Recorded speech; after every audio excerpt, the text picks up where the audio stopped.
Isa na namang agency ang kinastigo, binulyawan at pinagalitan ni OWA Administrator Arnel Ignacio dahil sa kanilang kapabayaan sa mga OFWs. Kaya magsilbing aral ito sa mga agencies ng mga OFWs para hindi kayo mapahiya at magmamakaawang lumuhod para mapatawad ng mga OFWs at nang hindi kayo malintikan ni OWA Administrator Arnel Ignacio. Pero bago tayo magpatuloy, huwag kalimutan i-like, share, subscribe at pahit na rin ang kampana for more upcoming videos. Salamat! Alam mo, dapat yung maranasan kayo magstay sa accommodation for 2 months. Ikaw nga, lumugar ka sa katayuan nila. Uminit ang ulo ni OWA Administrator Arnel Ignacio matapos nitong mapag-alaman na may mga OFWs palang inabot na ng 2 buwang nakatenga sa mga accommodation. Napag-alaman rin ito na ang ilan pala sa mga OFWs na nakatenga ay mayroon palang malubhang karamdaman. Tulad nitong nangyari sa ilan nating kababayan ang nagpa-Rafi Tulfo in action ang kanilang pamilya dahil sa tiningga ang kanilang ina sa accommodation. At ang isa pa dito ay may masamang karamdaman, nabagok ang ulo. Sa halip na pauwiin sana sa Pilipinas para magamot ng maayos at maalagaan ng pamilya, pinabayaan pa umano sa accommodation at inabot pa ng 2 buwan. Kaya nagalit ng gusto si OWA Administrator Arnel Ignacio sa recruitment agency. Binulyawan nito ang presidente ng naturang agency nitong ating mga kababayan. Ang tagal na pala nila dun eh. Alam nyo ito, mayroong problema yung pinsan niya. Yes. Oh, nabagok yung ulo. Pa-check up ba yun? Hindi. Nung employer po, hindi po ginawa. Oh. Pero kami po... So ano findings to sa pinsan niya? Wala. Natamimi, hindi makasagot ang presidente ng agency nitong ating mga kababayan.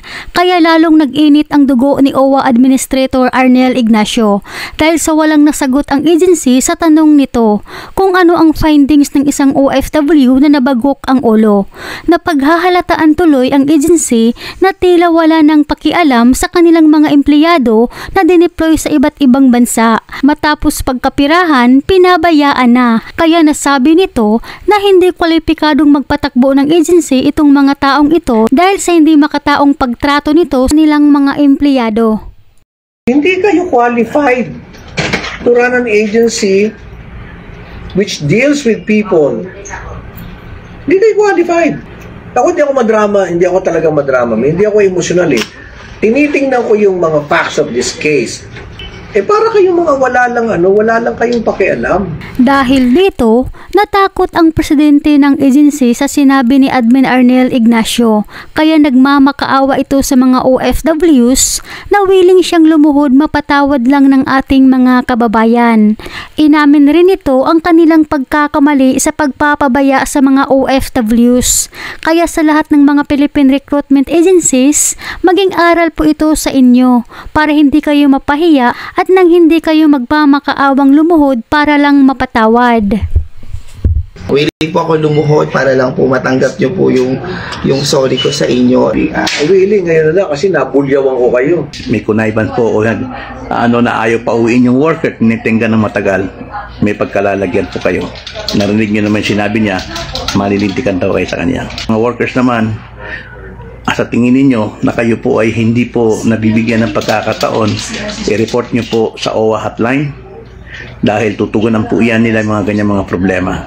Huwag po ng pamilya ninyo yung 1348. Hanggang dito na lamang po mga kababayan, sana'y nakatulong sa inyo ang mahalagang impormasyon na ito, lalo na kung kayo ay nasa accommodation ngayon. Mag-ingat po kayo palagi kung saan man kayo ngayon.